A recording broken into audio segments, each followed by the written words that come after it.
What exactly do you hope Zelensky would do about the Bidens after your phone call? Exactly. Well, I would think that if they were honest about it, they'd start a major investigation into the Bidens. It's a very simple answer.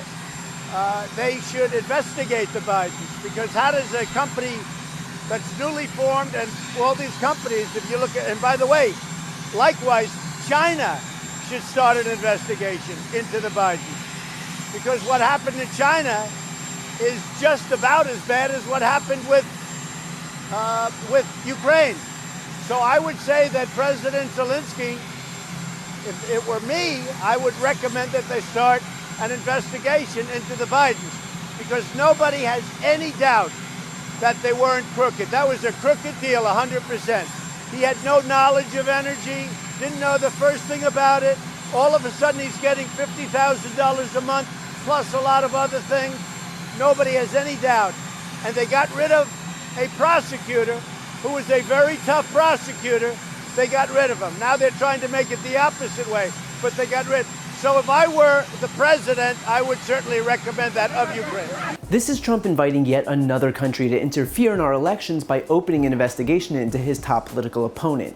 And I'm not sure if he remembers, but an impeachment inquiry just started in Congress because he was caught doing this exact thing with Ukraine. So for him to do it out in the open on the south lawn of the White House, only with China now, is a level of lawlessness that is surprising even for the Trump administration. And his strategy is obvious. Trump thinks that by virtue of not making it look like a secret, that is, having his request to a foreign country that they open an investigation into his political opponent not come out in the form of a whistleblower complaint or a previously hidden transcript, that he's in the clear. But the problem was never just the keeping it a secret part, the problem is the it being illegal part. So whether Trump said it during a private conversation behind closed doors, or whether he said it out in broad daylight with dozens of cameras trained on him, it's still a crime. But it also shows that he's going all in on the strategy of election interference, hoping that the interference part will pay off and that the impeachment will fail. This way, he stays in office and actually reaps the benefits of China or Ukraine or Australia or Italy or the UK opening investigations that recent developments have shown that he's pushed for.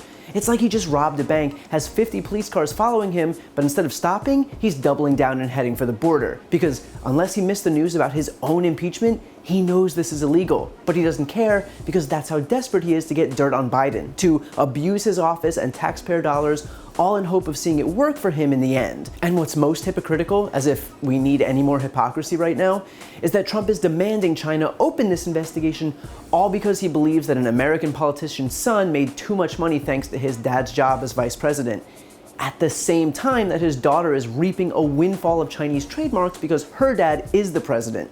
I know hypocrisy is a staple of the Trump administration, but the lack of self-awareness here is almost scary. But worse is that the US will be meeting China next week for trade talks. So if you don't think Trump would be willing to grant concessions to China in exchange for the promise of an investigation, then you're kidding yourself. I mean, he's done it before, withholding $250 million in military aid to Ukraine until he got the promise of an investigation into Biden, before releasing not only the $250 million, but another $140 million that even Ukrainian President Zelensky didn't expect. In other words, he's able to put a price on this dirt, and it's clearly worth a lot to him. Granted, it's our taxpayer dollars he's spending, but still. And look, Trump will rail against Nancy Pelosi and Adam Schiff and the Democrats and the media, but the guy is impeaching himself. Using your office to pressure other countries to investigate and thereby hurt Democrats for your own political gain, conspiring with a foreign power to interfere in our election, is impeachable. And this isn't just some broad strokes term, it is an actual felony to solicit something of value in connection with the US election, like, say, dirt on an opponent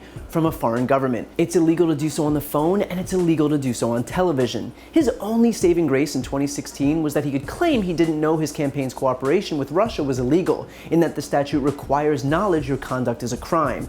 But even if he didn't know then, and let's be honest, he did, but if he didn't, he definitely knows it after a 2-year investigation, wherein even he was forced to repeat the tagline, "No collusion," every day for 2 years. And for what it's worth, this is actually worse, in that he's the actual sitting president right now, not just a candidate. He controls foreign policy, facilitates payments and trade deals and tariffs. The abuse he's committing is matched by nothing else. The fact is, Trump knows and has always known that his actions are corrupt, but he doesn't care. He didn't care when he did it with Russia in 2016, or more recently with Ukraine or the UK UK or Australia or Italy or now with China. He literally told Russian officials in 2017 that he wasn't concerned about Russian interference in our election so long as he was the one to benefit. And he will keep trying to cheat until there are literally no other countries left.